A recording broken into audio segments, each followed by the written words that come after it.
Hello and welcome to another episode of Faith Talk, where we talk all things theology, religion, and life's tough questions. I'm Oliver, and as always, I'm joined by my co-host Payton. I'm quickly running out of things to say after that. I've tried to come up with a different remark each time, and I'm just running out. So You're letting the people I know, down. I'm letting the people down. I got to start scripting it. Yeah. Well, today we're joined by two very special guests, Mr. Brandon and Harold Richards, Yeah. who have both, at one point or another, been our teachers in school. So we decided this is very difficult because at different times, right? So we both called you Mr. Richards. Yeah. So it was just Mr. Richards. It was pretty simple. Then we had this Mr. Richards, and it was confusing. I'd say for probably about a year. Yeah. It really threw us off. Then we got used to it. But now we have both of you at once, and it's confusing us again. And you know, I gave you permission. You guys graduated. It is. Brandon. Yeah. I have Same thing goes texted for you and Harold. said that. Yeah, that's kind of hard for them, but yeah. It is super I weird, know. but for the sake of this conversation, we'll do it here. Yeah. It's okay. So that it's clear, all right? That's fine. That's fine. Oliver, great job, by the way. Oh, thank you. Perfect intro. Perfect intro. Appreciate that. I worked hard on that. You know, It's he not actually, easy. He It's actually not easy did. to If do. you go back and watch our early episodes, Yeah. he kind of struggled because it was a mouthful It's a to ton get of all stuff. that out. It So is. he's nailed it down, though. Oh, I know. It's I could pretty tell. good. It was Good job. Yeah. To the point. Yeah. All right, so we were just going to start right off. You guys have some interesting family facts and stuff that we could talk about, and as we're all from the Adventist Church. Mhm. If you could just tell us about that, I think the audience would be interested to hear. Okay, my my great grandfather H.M.J. Richards was one of the first Adventists in our family, actually. But his father, Williams Jenkins Richards, was a Methodist minister, Oh, yeah. and then of course he converted later on in his life. But it goes back way, way, way back. And then of course my grandfather H.M.S. Richards Sr. My father was H.M.S. Richards Jr., and I am H.M.S. Richards III. So Yep. the last one. And I'm But the I- fourth. Yeah. Yeah, my wife says, why do we name our son H.M.S. Richards IV? I said, I wouldn't put the fourth on anybody, so that's why we named him Brandon. And then I asked him, I said, well, would you have wanted to be the fourth? Yeah. He said, sure, I would have liked it. And I'm going, shoot, I wish I'd done that. So, You could But- change his name. I mean, you could go change your name. but you've been talking about names and having the same name, and I forgot to tell you this. One time at our house, we had my grandparents, Yeah. obviously my dad, and we were all there. And my mother said, right before we ate, she said, Harold, would you pray? And so we bowed our heads, and my grandfather, my father, and I all started praying. And each one of us assumed it was us that she was talking. And we lifted our heads and we go, well, who did you want?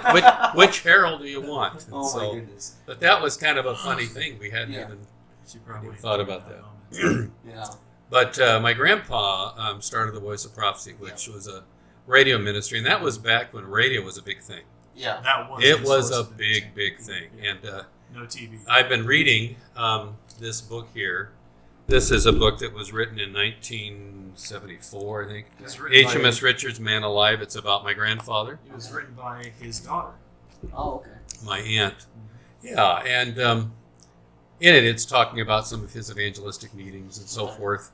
And what was so interesting to me was that when an evangelist would come to town and set up a tent, people would come to the meetings Yeah.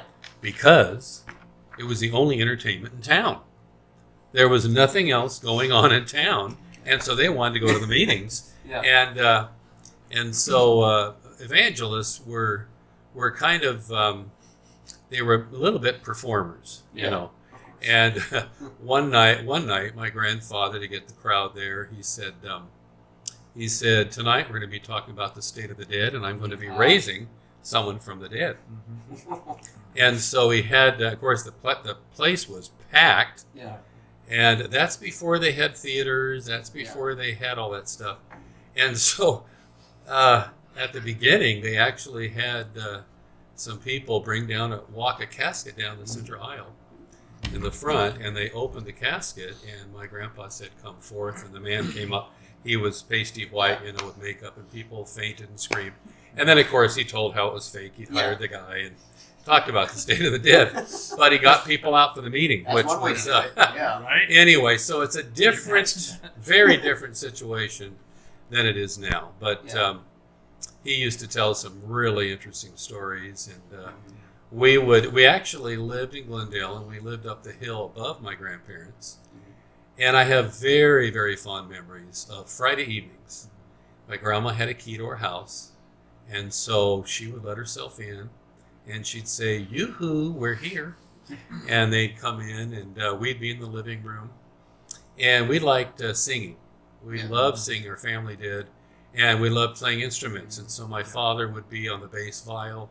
My brother would be on his electric guitar to add that element. Yeah. I'd be on a guitar. My grandma would have these, we had this little drum that my parents bought in Africa. Or there was a tambourine. My sister would use that. Yeah. And we'd play and sing and harmonize, and just had fabulous memories of Friday nights. Then Grandpa would start to talk. And he was so well read.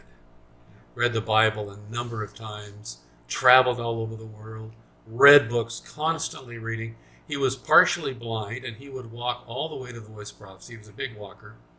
And he'd have his glasses off, and he'd have a book in his face. And he just kind of knew where he was, and he'd step off the curbs and stuff. He just knew that routine. And so he'd start talking, and so interesting. And so very, very fond memories of that.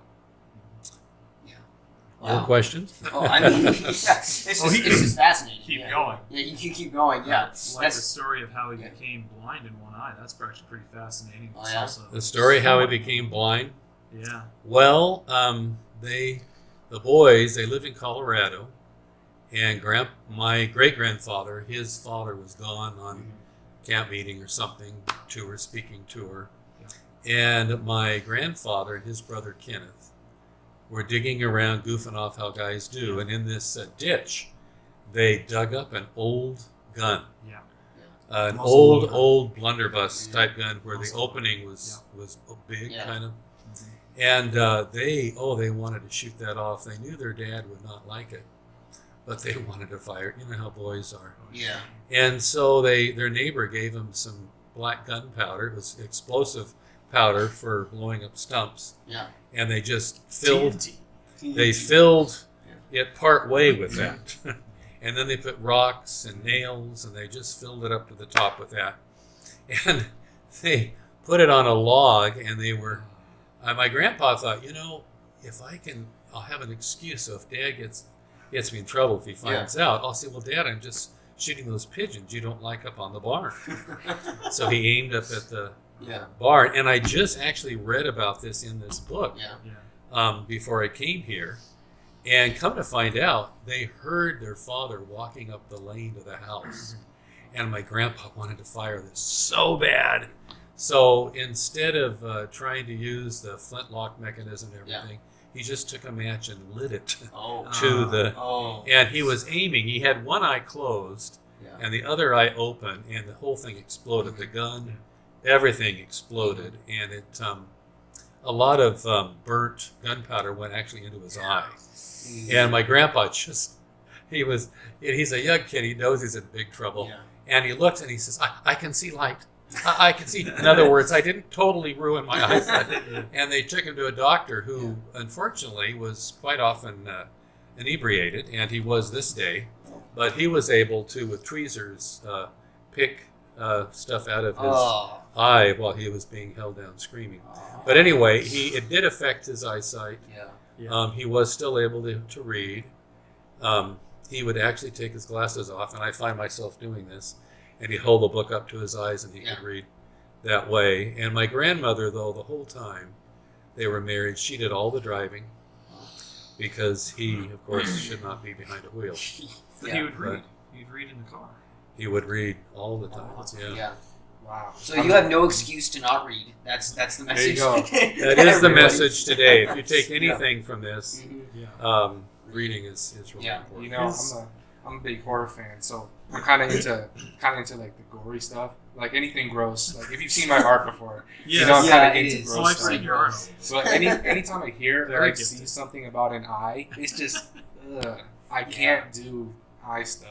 It's just it grosses me. Wow. I've gotten a lot of stuff stuck in my eyes over the years. I'll tell people this and they'll think I'm joking, but I'll be like, I've gotten pencil lead in my eye on 2 separate Oh my occasions. goodness. Nobody ever believes me. How is This that happens. even possible? I'll be writing with a mechanical pencil, and it'll chip off. Like the end will flick off, and it'll flick right up into my eye. Oh my goodness. That's happened more than once? Yeah, more than once. My eyes are just really big, and they're like a big Yeah. target. Yeah. Wow. Now, praise God, neither of us are blind or anything. Yeah. So Not yet. no, not yet. I'm very remember careful. Back in grade school on the playground, there's this girl, and she dared me once to touch my eye. So, obviously I wanted to aggress her, so I touched it. It was just the grossest thing ever. This wouldn't happen to a Ben when we were in his class, would it? Oh my. No, earlier. No. Well, I had tried contacts at one time, Yeah. and you have to kind of touch your eye to feel where to put it in. Yeah. And that just freaked me out so Yeah. much. I go, nope, I'm going to stick with glasses after that. I've never even tried contacts because I know that that's what would Yeah. happen. Yeah. It's not worth trying. I have I think contacts. girls probably like contacts more than I've guys. had one go off and then go up onto my eye. Oh. Yes. Oh. That's ah. And there was just a little piece that was still there, and I started thinking, if I can't get this and mess up, it's going to go behind my eye. Oh, no. And I don't even know how to get that. No. And so, no, I'm not kidding. It was really close. And so I was just trying to carefully pull that thing down. Oh. One of the worst experiences. But Wow. I loved wearing my contacts because I was able to wear my sunglasses. Yeah. I didn't want to have to get. Or you can have photo gray like I yeah, have. Yeah. Mine too. Mine are transition lenses. Yeah. So Oh, wow, this turned into We've kind of stuff to gross all over. kind of I know, randomized like all over things out. there. right? Yeah. Well, actually, I think it's a fascinating story how great grandfather was able to raise the funds to be able to get the radio started. Yeah. Do you remember that story? No, I don't. Oh, then You you can don't? tell it. You tell it. But it is There you interesting because when we talk about radio, that's one of the cool things about this. This is today's radio. It is What we're I know. doing right now. Yeah. It's a podcast, but it's listened to in the Radio same way. still reaches. Right. It Right? still reaches. the Yeah. masses, which is wonderful. Well, lots of people donated money, Brandon. Yeah. Uh, They dollars did. and. But to get the first seed Yeah. money that he needed, Mhm. he had, of course, been praying about it, felt Yeah. impressed. And when he was up in front of his congregation, he asked for donations, basically.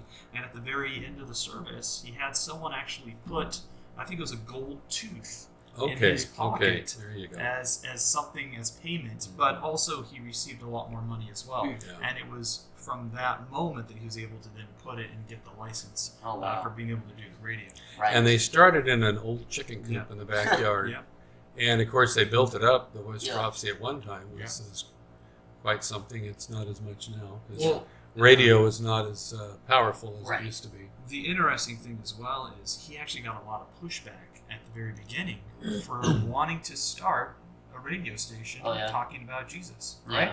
Yeah. Because at the time, again, that was TV, that was entertainment to the masses. It was So they were considered to be the like- devil's tool. It was Right. the devil's tool, right? Yeah. And so his mindset was, well, if it's the devil's tool, it can be God's tool as well. That's my right? mindset. Yeah. For So- sure. It's just pretty incredible when you feel the Lord calling you to do something Oh, and yeah. you do it, how much He blesses. And Oh, I feel that, many yeah. lives are blessed by what He was able to start. So many. So, Yeah.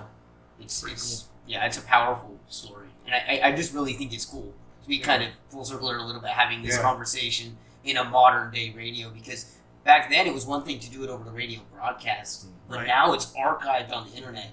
Yeah. You can watch it at any time, listen to it at any time, Yeah. That's and great. it can go even farther.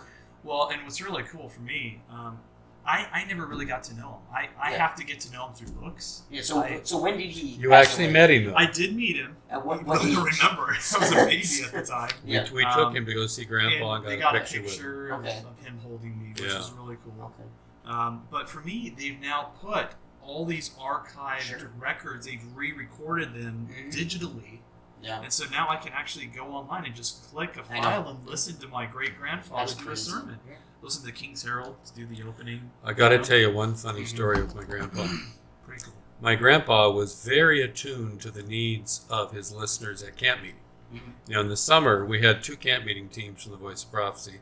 My grandfather and the King's Heralds, they went to either Mhm. the upper part of America or they do the southern part. Yeah. My dad, Del Delker, Brad, and Olive Braley would do the other, wherever it was.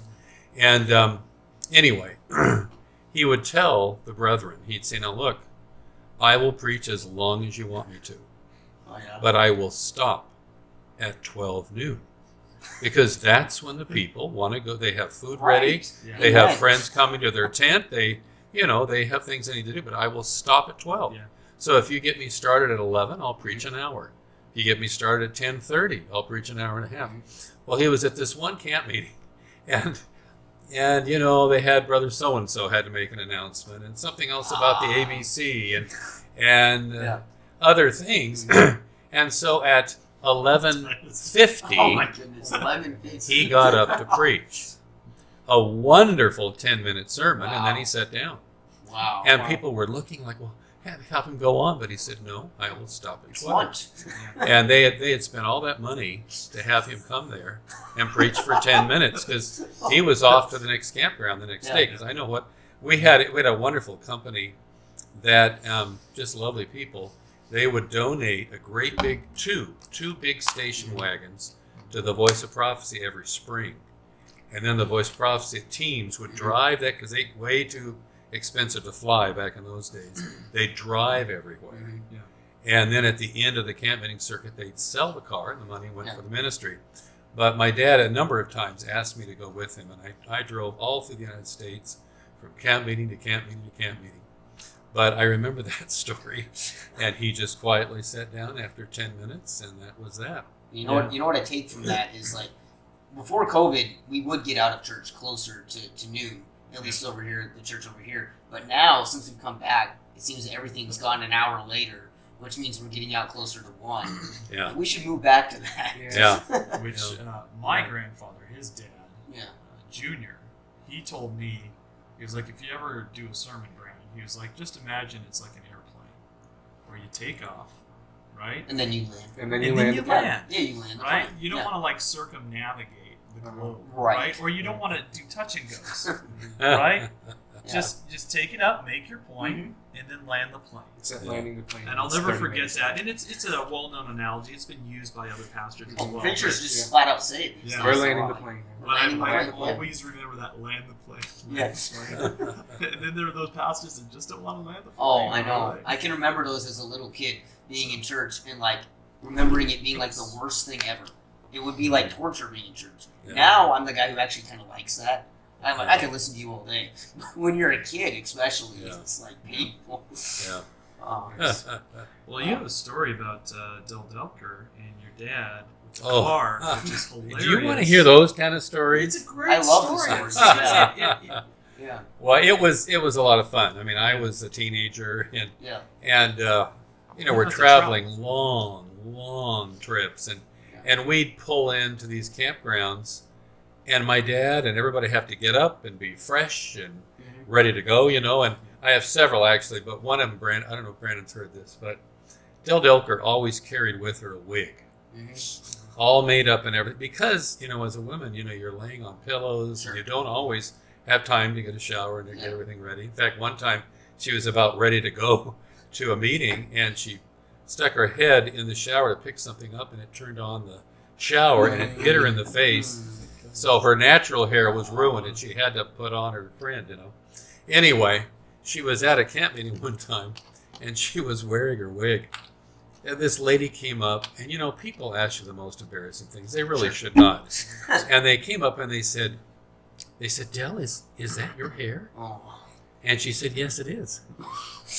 Now, she'd paid for it, so Yeah. it was her hair. It was She her. was I mean, telling yeah, the she's truth. not lying. But anyway, that was kind of a funny story. But we had they had an arrangement that Del would drive 100 miles, my dad would drive 100 miles, and Olive Braley would, and then they would interchange every 100 miles. And then if you were in the car driving, and it needed gas, you had to stop and fill it up. It was your responsibility because everyone else is sleeping. Yeah. So we were driving in Tennessee, going up the Blue Mountains, I think it was, and my dad, he leaned over and he said, Harold, look at the gas gauge. And I looked over, and we were on empty. And I said, and we're going up the hill. Driving on Del it. And I Delker said, is driving. and Dell's driving. She's And driving. I said, well, you should tell her. He says, no, don't say it. So we're going up this hill, and we get right to the top of the hill, and the engine sputters Oh. and dies. And now we're coasting down. It's totally quiet. What do I do? What do I do? And my dad says, just put it in neutral. So she puts it in neutral. And we're going around. She says, no, Harold, she says, you're not going to make me walk for gas. He says, well, of course, that's our plan. I mean, if you're driving. And you never make me do. And we're driving, and it's just quiet. And everybody in the car is very tense because there's no gas stations up in the middle of the mountains. Yeah. But my dad said, don't put the brakes on. So we're kind of going a little bit fast, but trying to maintain that, you know. And Dell's starting to pray. Yeah, Dell's praying, yeah. She's praying furiously. furiously. Oh, Jesus, you know. And so I'm just fascinated. I mean, this is drama for me, you know. And we're coming down the mountain, and we've slowed down now quite a bit. But way off in the distance is a gas station. And we just slow down. Pretty soon cars are honking and driving past us. We're going much slower. And she just has this hopeful look at this gas station. Yeah. And I'm not kidding, this really happened. We slowly come up, and a person can run faster. And we just a snail's pace, and the last bit of energy, we pull up right in front of a gas tank. Oh my goodness. And she looks, gas pump. And she looks over at my dad, and she just gives this victorious smile. Doesn't say it, just like my dad says, I can't believe her luck, you know. And so it was just kind of a fun thing. There was a little competition there. And she would, one time my brother went with us. So here's my brother and I. We're sitting way in the back of the station wagon. And Dell would sometimes like to challenge us. She'd say, you guys, if you can throw this rock over that river over to the other side, I'll get you an ice cream. So she just liked to do stuff like that. And so, boy, John and I, we just gave it everything. Probably threw our arms out for a month, but we got it all the way to the other side. Yeah. So now she's going to have, and we said, well, we want to go to Howard Johnson's. Now, Howard Johnson was a chain that doesn't exist anymore. It's a hotel chain. But they had nice restaurants, and they had a big ice cream thing. And so we said, we want to get it at Howard Johnson's. Well, that's the most expensive ice cream around. And so we go, and I order 3 scoops. And my brother orders 3 scoops. And we said, you said we could have an ice cream. You didn't say how many scoops. That's true. And she leans over and she says, you're just like your father. And for us, that was praise indeed. It really was. But she was a really fun lady. Yeah. Wow. Anyway. Beautiful voice. These stories, it kind of throws me back because you would tell stories like that when we were in 5th grade. Oh, yeah. I don't know if we mentioned this, what ages we were, because he was our 5th grade teacher. And Yeah. then you taught us in high school for a couple different classes for PE and for art and stuff like that. It's just that brings back memories when you tell those stories. of 5th grade. Class sponsor as well. Oh yeah, class sponsor. That's right. Sponsor. Yeah. And we both graduated 2022. I Class of graduated. 2022. as That's well. right. You did. So we're both graduates together. Yeah, we graduated together. Yeah. Well, except he graduated with his master's. Yes. Well, Yeah, there's there's a bit of a difference. Little Just different. little Just bit. a Just tiny like- difference there. Yeah, because the funny thing about the classes you taught at the academy still teach. For me, it's in the past. Like, Yeah, I know, right? I guess for you, it's not. Present for me, past for you. Yeah, they were all the classes that I would take just because I needed the credits, like the fine arts credits. But they ended up being some of my favorite classes. There you go. Even though it was a lot of people would be in those classes. Yeah. And they'd all be like, well, I got to get my fine arts credits because it's all the people that don't want to do the music. Yeah. Is basically what it was. But it ended up being really fun. No, and you had a good time, and Yeah. I was impressed. I mean, your skill kept getting better and better. Yeah. You do have a natural ability there. So. See, guys, Oliver even if you naturally is True. talented as an Well, artist. shucks. And so for me, he would be like, "Hey, what do you think about this?" And I'd be like, "Well, I like that, but maybe this." And he's like, "Yeah, I know." Or I wouldn't say anything. He'd be like, "I need to do this, don't I?" I'm like, "Yeah, sure." He's the artist where he sees something, he's like, it's not right, I need to make it better. Well, And that's what he does when he takes my art and then makes it better. There you go. But you had good ideas, Sure. and that's something. It's a team takes effort. time. You know what I'm seeing though is a family of teachers, Yeah. and I think Yeah. that stems back. My a long mom time. was a teacher. Yeah. There's so many teachers. Would you like to hear a story about my mother? Yes, Oh, please. yes, absolutely. we go. Yes, please. Well, my mom was, my mother had a lead foot. Now, a lot of people don't know that, but she had a lead foot. Man. I know what And, you mean. oh my goodness, we'd be driving around, and I'd say, "Mom, you're going X amount of miles." Oh, I am. You know. Yeah. Anyway, she was driving to work one day, and a policeman stopped her, and it was a motorcycle cop, and she could see the lights, and she's going, "Oh man, my husband's going to kill me," And so she has to give the guy her driver's license. And he's a motorcycle cop. He's got these sunglasses on, and he's kind of looking at her license and looking at her. And pretty soon he takes his glasses off, and he says, "Are you Mrs. Richards who teaches at the Loretto Street School?" Oh no. Yes, I am. Did you teach kindergarten a few years ago? Well, yes, I did. Do you remember Ricky? Of course I remember Ricky. And he was a former student. Oh. And he said, "Well, Mrs. Richards, you need to drive a little slower." "Oh, thank you so much." So she got out of it. Oh man, I can't even imagine that. Yeah. Wow. No, it's really neat. I mean, there are many pastors in our family. Yeah. And my dad can easily do a sermon. I've seen him do sermons before.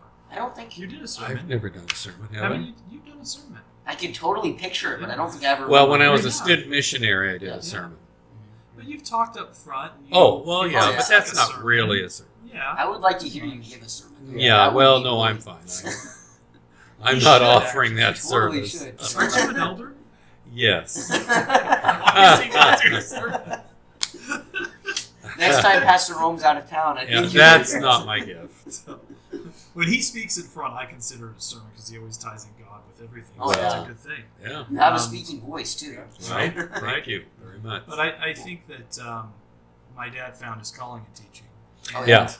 And for Right. teachers, very similar to pastors, It's very similar. Yeah. we're leading young people and we're Mhm. trying to point them to Christ each and every day. Right. And there are so many obstacles that you will Yeah. face and that your students face. Mhm. And I think that's the hardest thing is coming in and you have to navigate. And okay, Mhm. so someone's giving me some attitude. What's really going on here? Yeah. Right? Instead of just lashing back out. Yeah, because Yeah. it's very easy to say, well, you need to pay attention and you Yeah. need to focus and get after. But Simple. Yeah. when you start asking, hey, what's really going on, and they start telling you about things at home and other Mhm. things, Yeah. it becomes its own mission in itself. Right. So And especially in Christian education, in Adventist education, you have that, as I think is showcased here, you have a connection with your teachers that you don't really get in other schools. it's very Yeah. true. Right, so when It's you very talk true. about stuff at home and stuff like that, Yeah. you may not see that elsewhere. No. But the cool thing about going to an Adventist school, and we say this from experience, is you have that connection because there's less students. One of my motivations for going to a smaller college was to get a Yeah. similar experience of, Yeah. Exactly. okay, Right. there's less competition for the attention and the need for that. And it's a powerful experience. Yeah. Oh, yeah. That's something we touched on our earlier episode with Mr. Peter Fackenthal. Peter Fackenthal, yeah, principal. The mission of Adventist education was the Yeah. title of that one. And I don't know if you guys remember, but I used to try to tell my kids, all during the year actually, that God's way is the best way. Yeah. God's plan for your life is the best plan for you Yeah. because He made and designed you. He knows you. Yeah. God's way is the best way. Now you can live, a good life and everything, doing what you want to do, and God will bless you as best He can. But God's way is the best way, and so He made us. Let's follow what He says. He says, let's take care of our body. Our body is a temple Yeah. of God. That's the best way. Yeah. Take care of you live longer. Yeah. Yeah. And so that was. I wanted Exercise. to leave something with my kids, and I was hoping that they would remember that at least. Was there a VeggieTales song called "God's Way Is the Best Way"? I don't know. I Was feel there? I can hear it as music in my head Really? for some reason. Possibly. Well, But I do remember VeggieTales in your class. I think all Yes. of us remember Yes, that we song. We get out of VeggieTales, Yeah. which is very wholesome. I like that. I remember the little plushies you had of Bob in there. Yep. And we couldn't say the S word around them. Yeah. Oh, that is hilarious. Yeah, I bought some. We're talking about salads. I bought, yeah. Exactly. He said it though. He just said the word. Yeah. Oh, I know, right? We're going to have to censor that. I'm gonna We don't censor it in have editing. Bob and Larry. Yeah, the little the figurines came with some Yeah. videos I bought, and so the kids would say, "Can I hold Bob or Larry?" And Yeah. I'd say, "Yes, but you can't say the S word." And the S word, of course, is salad, Yeah. which would be quite offensive to them. And it just is a joke, of course. But, Such fond memories. A lot of Oh, fun. but those are good memories. Yeah. I mean, I worked at public school, and those kids are wonderful, wonderful kids. The hardest thing for me when working there was not being able to outright talk to them about Jesus. Right. And so my prayer every day became, God, let me show them you through my actions. Yeah. Right? Somehow, some way, let me point them to you, even if I'm not saying it. And that was my prayer every day. And I noticed that when I prayed that prayer, I would have a student who would somehow connect with me on that level, that spiritual level, knowing what I was talking about. The times that I didn't pray that prayer, the hardest days I ever faced. So now talking about God's way is the best way. It's funny you should bring that up. That could be the title of this episode. God's way is the It best really way. could. I found that through my life experience, I have taken many different paths that go all over the place. And God has, I think, a big picture as far as I would like you to go on this path that I had planned for you. But even if you don't and you go on this path, I will do a shortcut to connect you back to the path that I have originally planned for you. And I felt like even though I did these different things, these different experiences, these different jobs, these different jobs, God always was able to bring me back to the main place where he wanted me, which is truly, I believe, to be a teacher. Yeah. While also saying, hey, it wasn't just because you did those experiences, it wasn't a bad thing. Because guess what? I'm going to have you use those experiences to glorify me as well. Right. It wasn't a loss. It wasn't a waste of time. All of your life experiences, I think, are important. And so, a lot of times we kind of have this picture in our mind, well, this is the path God wants for us. Not always. Sometimes it's through prayer, it's through contemplation that we're able to finally see that reveal for what he wants us to do. But if you're not in tune with that, it's a lot harder to hear his voice. It's a lot harder to see that. And sometimes it's, hey, I need you to grow. I need you to do this experience to grow, to be at the point where you will then be able to know what my plan is for you. Well, I like And that that's quote. okay. I like that quote. It goes, "We make plans and God laughs." Oh, who said that? I really like that. I don't remember. Say it again, right clearly in the microphone. We make plans and God laughs. Yeah, I like that. We'll find that. That is funny, really. Right? But That's I like it because, well, first of all, God does have a sense of humor. Yeah. Which is awesome because it shows that he displays emotions just like we do, which is beautiful. And second of all, it's so true. There have been many times in my life where I've had this idea, this path that I wanted to go on. It was a straight path. And then God would just make me take this left turn out of nowhere where I just totally didn't expect it to happen. And it ended up working for the best. Just to give an example, at the beginning of our senior year, we were signing up for jobs. And I had just gotten a new pair of Air Jordans. They were really nice. They were blue. And I didn't want to get them dirty. So I didn't want to sign up for Browns. So I specifically signed up to be a teacher's assistant. So I didn't get my shoes dirty. That's a good enough reason. And, they put me in grounds, and I was super disappointed. Oh, man. I'm gonna get my shoes dirty. That job, I made some really good friends in that job. Yeah. And I was so sad when the year ended because I really enjoyed working with those guys. And working that job, I made some of the best memories in the school year working that job. So it was just crazy how God, I had this plan in mind. He's just like, no, you're going to go here. And you're going to like it. Yeah. But how did the shoes fare? I got another pair for work. They were really cheap. There you go. So I wore those. There you go. Yeah. There you go. And there's something to be said about working with your hands. Oh, And oh, yeah. outside, Oh, working yeah. with nature. Yeah. Yeah. That's right. I mean, he's a master gardener. That's Oh, what yeah? it seems like. That's very nicely said. Right. But if you do research on what a master gardener is, I I'm know. not a master gardener at all, but I do It is enjoy actually it. something, believe it or not. You can Oh, go I'm to sure, school yeah. and Oh, become a yes. master gardener. I think Oh yeah, that's Trevor's wife is actually one to become that's a real. Wow. But No, that's very nice of you He's to a say. really good gardener.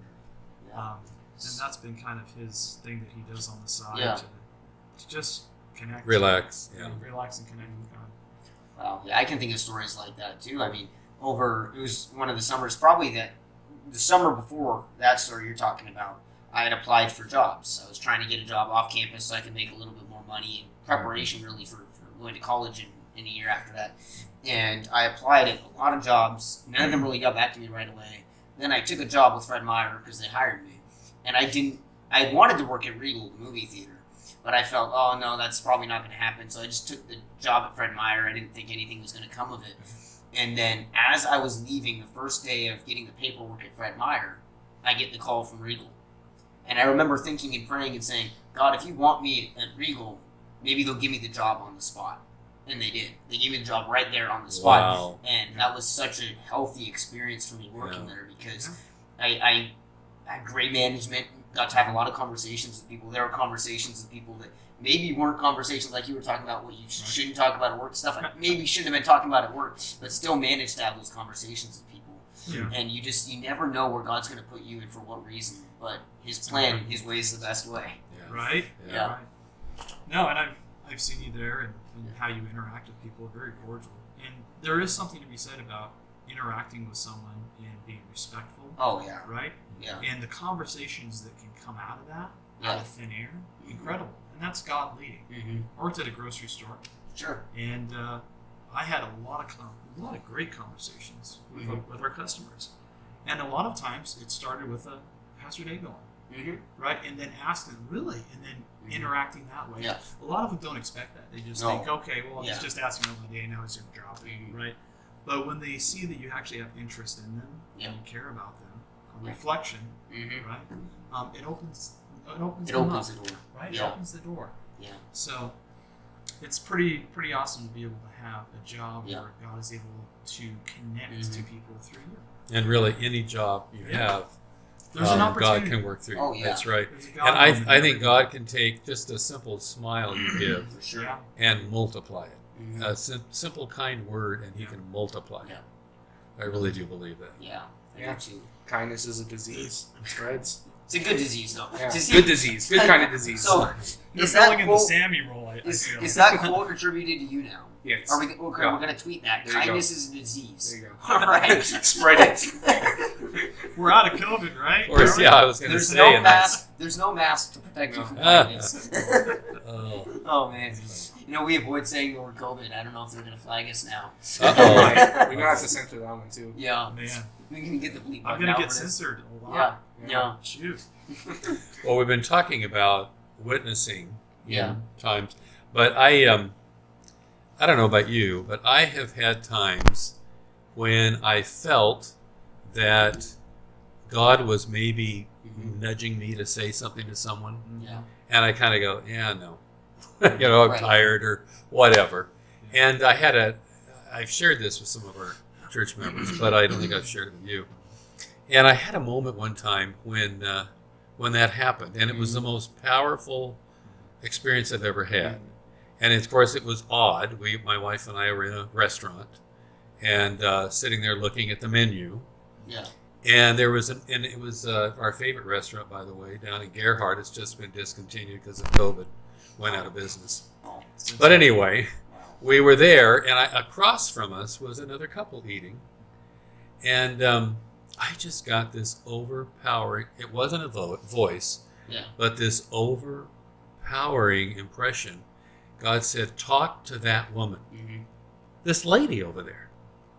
And I thought, what in the world? I'm going insane. I mean, it was really powerful. And I go, no way, I don't even know this lady. And in my mind, I'm thinking this. I haven't even told my wife what's going on. But this very powerful talk to her. And I just, sometimes, your conversations with the Lord are embarrassing because finally I said, okay. And my wife got up right then. She said, I'm going to go use the bathroom. And this lady's husband got up and went to the bathroom right then. Okay. It's like, And all I right, said, God, fine. okay, Lord, there's nothing in this. And I said, hey, don't you love this restaurant? Oh, my husband and every time we're on the West Coast, we just love this restaurant. And I go, Lord, nothing, zero. And he says, keep talking. And I said, well, where are you guys from? Well, we're from Montana. And I'm going, zero. I don't know anybody from Montana. And I said, oh, well, that's great. I said, do you get out this way very much? Well, I used to live in California. I said, well, where'd you live? Oh. She says, well, I went to school at this obscure little school in the Bay Area. And now I'm going, I went to school in the Bay Area too. And I said, well, where was it? She said, well, you've never heard about it. It's in the Napa Valley. And I'm going, I went to school in the Napa Valley. And she says, well, it's in the town called Angwin. It was Pacific Union College. And now the hair's standing up on my arms because I went there too. And I thought, what in the world do I talk about now? Yeah. And God just impressed me. He says, ask her what church she goes to now. And so I did. So, well, where do you guys go to church? Well, I married a non-Adventist guy, and I really don't go to church anymore. And I thought, God, what do I say? And I said, listen, I want to encourage you to come back to the church. I said, we're changing. It's a great place to be. I'd love to encourage you to come back. And that's all I could say. Her husband came out. My wife came out. But I mean, to be urged to talk to a person out of the blue was unnerving. And I told my wife, I said, you pay the bill. I got to go out to the car. And so I went out to the car, and I'll tell you, through tears, I told the Lord, I said, whenever you want me to do your work, I will do it. I will do it. And, well, you'd think that was the end of it. But a few months later, now as a teacher, you know, you work really hard all week, and Friday night, you just about collapse because you're just dead tired. And I've already told my wife, I said, Joanna, don't ever plan anything on a Friday night. Because, you know, then you have Friday afternoon chores, I'm vacuuming, mowing the lawn. I'm exhausted. I sit down on my couch, put my feet up, and I'm done. Well, my wife, she says, no, Harold, I don't want you to get mad, but we're going to go to the Friday night meeting tonight. And I go, I'm dead. You go. Well, no, there's someone that's going to, I forgot what they were going to do, and I don't think anybody's going to come, so we need to go and be there. Oh, I was not happy. But I said, okay, I'll go. And I remember I was driving to our church here, and I had a conversation with the Lord. And I said, Lord, I'm off duty. I'm not going to talk to anybody. Don't ask me to do anything. I'm just dead. I'll probably sleep through the whole thing. So I go in the door, and we sit in the back because I don't want to talk to anybody. And you kind of look around the church and you go, okay, I know there, okay, I know them and everything. And then I don't remember what the program was. I think I did fall asleep a little bit. But I woke up partway through, and again I'm kind of looking at the church. But I noticed over to my right there's some people over here. I look over, and they're behind us in the pew over. And I go, I don't know who they are. And I go, and I'm ashamed to say this, but I said, Lord, I'm off duty. I'm not going to talk to him. And he said, you got to talk to him. You got to talk to him. And so I got up, put a smile on my face. I'm Harold Richards. So glad you're here. And they said, you don't remember us, do you? And I said, I am so sorry I don't. And they reminded me that they used to go, they worked at the St. Lucie Hospital and used to go to church there. And I said, oh, how neat. And God said, ask them what church they go to. I said, well, what church you guys attending? Well, we left the Adventist church. So-and-so made us mad. There was some hurt somewhere back there. And I said, well, I want to encourage you to come back. Our church is changing. I'd like to encourage you to come back. And remember we said earlier that a little smile or anything, God can take that and multiply it. And you know what they said? They said, you know, we left the Adventist church. We went and attended this church and that church and this church and that church. None of them satisfied us. And we said, we're going to go back one more time to an Adventist church. And if no one talks to us, we're done with church. Wow. And guess who talked to him? Guess who was off duty? Lord, I'm off duty. I'm so exhausted. Don't ask me to. I mean, I was so ashamed at what I had said. And remembering the earlier time that I had talking to that lady. And again, I reiterated, Lord, whenever, whatever you want. So now, before I go to church, and I recommend this to everybody, before I go to church, I said, Lord, I would like you to direct my path. I want you to have me talk to people you want me to talk to. Because quite frankly, when we go to church, and this happens with me all the time, I sit there and go, oh, I want to talk to them. I haven't talked to them for a while. And I'm looking up for my friends and, oh, I've got to talk to them. They just did it. and I have it all planned, and I go straight to them, and I ignore visitors and everybody else. But when you have that prayer, Lord, I want to talk to, it's interesting what pathway he'll take you on. I don't usually talk to any of my friends because there's someone sitting by themselves that I've never met before, and he'll send me there. And again, just talking to someone, showing an interest in them, and so forth, God can take that and then make it go further. So anyway, but that's an example of taking advantage, as Brandon was saying, as a teacher, he looked for those moments, and we need to all be willing to go whatever direction the Lord wants us to go. Wow, yeah. I mean, we use this because the thing is, you're here just like Jeremiah 29:11, for I know the plans I have for you.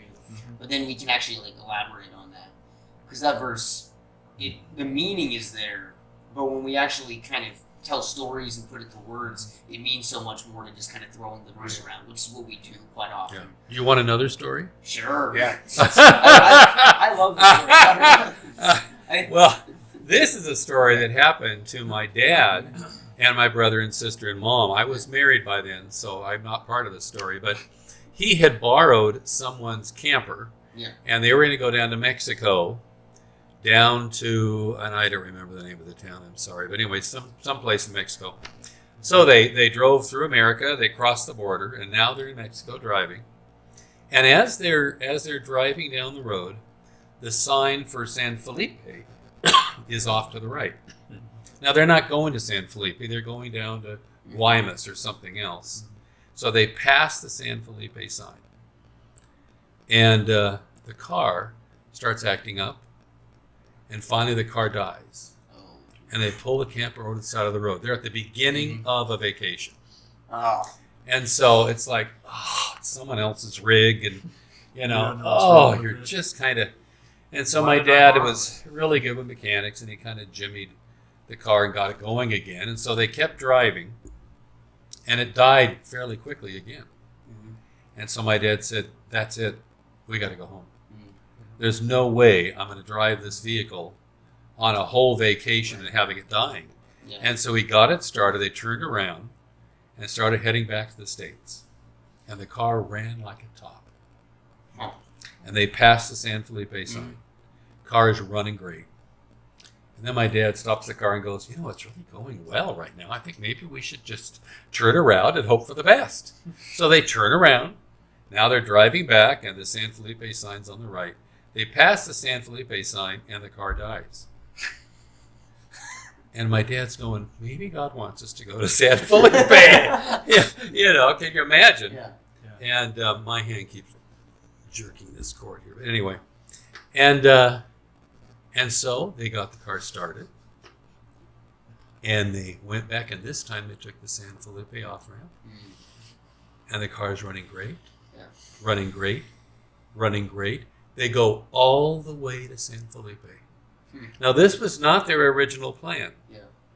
And they pull up on the beach. You can drive right up on the beach, and there's people in dune buggies and everything. And my dad gets out of the car, and they're all sore and tired, And he gets out of the car, and someone says, Harold Richards?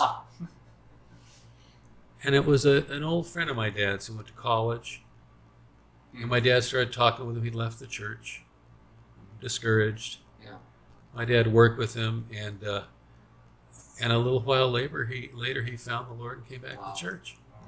And so my question is, does God reach into your life and say, hey, Oliver, I want you to do this? And Oliver says, no way. That's not happening. I think he does. And so I think we need to have our ear to the ground. I think we need to be sensitive to when God, and I call it that little nudge. When God gives you that little nudge, and you're at church or you're somewhere, and then God says, talk to that person. Someone's alone. You walk over, you introduce your name, give them your name, talk to them. How you doing? If we do that, then we're doing God's work. And here's the thing. I don't know what happened to that lady I talked to in that restaurant. I don't know what happened to those people I talked to at the church that said they'd never come back unless someone talked to them. They don't live here. They live somewhere else. But I think that God's ministry is a ministry of a lot of people working together. Yeah. Right. And that opening Mhm. maybe Yeah. opened another thing. They went back and talked to Elder so-and-so Yeah. who's retired. Yeah. I mean, who knows? Yeah. Yeah. But I think we all need to be ready and willing to do God's work. Yeah. And we need to be sensitive to God's little nudge. Because I'll tell you, that nudge in that restaurant was not a nudge. It was a hitting me in the head and saying, talk to that lady you don't even know. Mhm. It really was, I've never had that before. It was just Wow. really powerful. Yeah. And so, anyway, I've learned a lot from that. Well, it's like somebody plants a seed, another person waters it, Right. but then God makes it grow, Yeah. and we never see the full. You know, in heaven, he'll say, hey, Yeah. this is that lady Yeah. that Yeah. you pulled aside at work and started talking to and showed an interest in. You know, you never know. Yeah. You just never know. So I have a story. It's so far fetched. I mean, I can't believe it even happened. So Journey to the Cross Right. was occurring. Powerful ministry. Right? Very powerful. Yeah. Well, it brings in a lot of different people from different Oh, yeah. places, right? At the end, everybody had kind of, left, Right. and Key and I are heading out. We go to our car. We're in our car. We're going to go home, which is really not far away. And we see this car that's literally, they had passed the stop sign and gone to the right and then just pulled over to the side of the road. And Key was like, what's going on with the car? And I was Yeah. like, I don't know. Maybe they're having some engine problems. She was like, well, we should go check it out. Yeah. I wasn't even hearing it calling it that, but Yeah. my wife was. Mm-hmm. And so I'm like, all right, let's see what's going on. And so we pull up, and he's like, my engine just stopped. I'm having problems.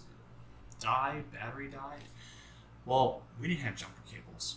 So I go back to the church, and I ask, does anyone here have jumper cables, right? Now, a little piece of the story, he had been invited by some random church member from a different church. He didn't really know that person that well, right? Anyway, I go back into the church, and this lady's like, I have jumper cables. Let me go get them right now. And so she got the jumper cables. She came with us, and she hands them to the guy, and he's like, wait a minute, I recognize you. And she was like, I recognize you too. And he was like, you invited me to the Journey to the Cross. And she was like, that's right, I did. Did you enjoy it? Did you have a good time? I was like, yeah. And she was like, well, I invited you to come to our church sometime. And he was like, yeah, I still want to go to your church. And she was like, well, let me give you the information. Wow. And so here, I mean, we literally were just standing there, and we were at a loss for words because it was one thing after another, and you bring up that multiple people coming together. Yeah. And I think to myself, if we hadn't done that, I think There God you still go. would have found another Oh, person. yeah, Maybe, sure. yeah. Maybe, but if we hadn't, who knows if that would have occurred? But how exciting to be on the team. Oh, yeah.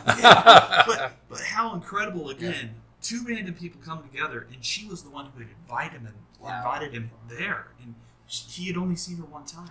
And so he's like, yeah, I want to come back to your church. And having that interaction, I was like, wow, it blew my mind. Yeah. And I was like, that is proof in a higher power. Yeah. That is proof in a loving God. I don't know what else is. Well, you know, to just have something that interesting random happen. that you just pointed out when you said, what if? You said, what if you hadn't done it? Yeah. In the movie they made based off Lee Strobel's life, the Case for Christ movie, one of the characters is sitting with Leslie, who's Lee's wife, and she's just like distraught because she's like, what if I can't get my husband to be convinced that Christianity's true? And they're sitting on this bench, and she said these words. She said, there is no what if with God. No. There never is a what if with Exactly. God. And that's always stuck with me because, sure, you could think, what if I didn't, but you did. Yeah. And maybe if you didn't, maybe God would have done something else, but there is no what if. No. Because he knows the end from the beginning. He already knew you were going to do that. And that's where I felt blessed because I was like, wow, to be a part of something That's right. so amazing. And it's not just that. I mean, the Journey to the Cross, there were hundreds and hundreds of people that were there. And that's where I start. I like to do the kind Do of the math. 1 out of chances. 500, Yeah. And it was just, when I thought about it, the more I thought about it, I was like, there's no way you could plan for this. Yeah. No way. No way. Now, Payton, do you know what the most difficult text in the Bible is for me? I get red in the face. I get embarrassed. I think it's the worst text in the Bible. And here it is. No, the worst text for me. The worst text in my I'm life. sorry. But, and I don't even know where it is, but it says, if you don't witness for me, the rocks will cry out. Oh, yeah. And I think, I'm a better witness than a rock. I mean, really. Yeah. And it kind of shames me a little bit, Yeah. right? It really does. They'll make the rocks cry out. And I'm thinking, man, why don't we want to proclaim our Heavenly Father that's done so much for us? You know, it gives us eternal life and has provided a way for a happy, successful life. God's way is the best way. But that text, when I think about that text, I go, okay, I'll do it. I'll witness for you. Yeah. And so I'm hoping that whoever listens to this wants to be a better witness than a rock is, because I mean, that's not much competition, I got to tell you. Right. Anyway, but every time I hear about that text, it just makes me squirm, because I'm going, think of those times that you got that little nudge and you were just too busy. Yeah. You know, and I got to say one Just real too quick busy. thing about jumper cables. I know this is random, but with the newer vehicles, you don't ever want to jump somebody else's car, because it scrambles your whole whole computer system. Oh. It can cause you thousands of dollars to replace all those computer chips and now, of course, the person with the junk car that you started, they're doing good. Yeah. But your electronics are roasted. And so I don't, just call AAA and they're set up for it. But I would not use jumper cables. I hate to say that. And if I'm stranded, I'll call AAA. So anyway, just a comment about jumper cables. Little PSA there. Yeah. Noted. I'll be sure to keep that in mind when I start driving. But, well, if you have a junk car, it doesn't matter. But if you have something nice, Yeah. it'll fry your. I read about that and I was horrified. And I actually know of a person that happened to. Oh, wow. And they said, okay, it's going to be $13,000. And he says, well, I just jumped another car. Yeah, but what happened was there was a reverse charge or whatever, and it fried your computer system. So just a little heads up. Oh, wow. On that. That's good to know. Yeah, it is. Well, hey, this has been an awesome discussion. That was a great point to end on. Yeah, jumper cables. Very random. But I always enjoy hearing stories from anybody, especially the elders who have so much knowledge and have so much experience. It's always a fun thing to do. Yeah. But thank you so much for listening to Storytime with the Richards. But seriously, thanks so much for listening, guys. We really do appreciate it. And thanks so much to the Richards for being on. Thank you for joining us. This is real fun. Thanks for having us. Brandon and Harold. Brandon and Harold. Yeah. And hopefully we'll catch you on the next one. Yeah. God bless. God bless. Thanks so much for tuning into this episode of Faith Talk. Check us out on all of our socials. That'll be Instagram, Twitter, Facebook, TikTok, and all the above. We also are on YouTube. And subscribe to all our channels, YouTube, Apple, Spotify, things like that. And be sure to check out our merch store. It not only supports us, but it helps us bring you higher quality content. Yeah, and remember, we got a weekly word on Wednesday every week on Get This Wednesday. And episodes come out first of the month. Thanks so much for watching. Hopefully we'll catch you on the next one. God bless.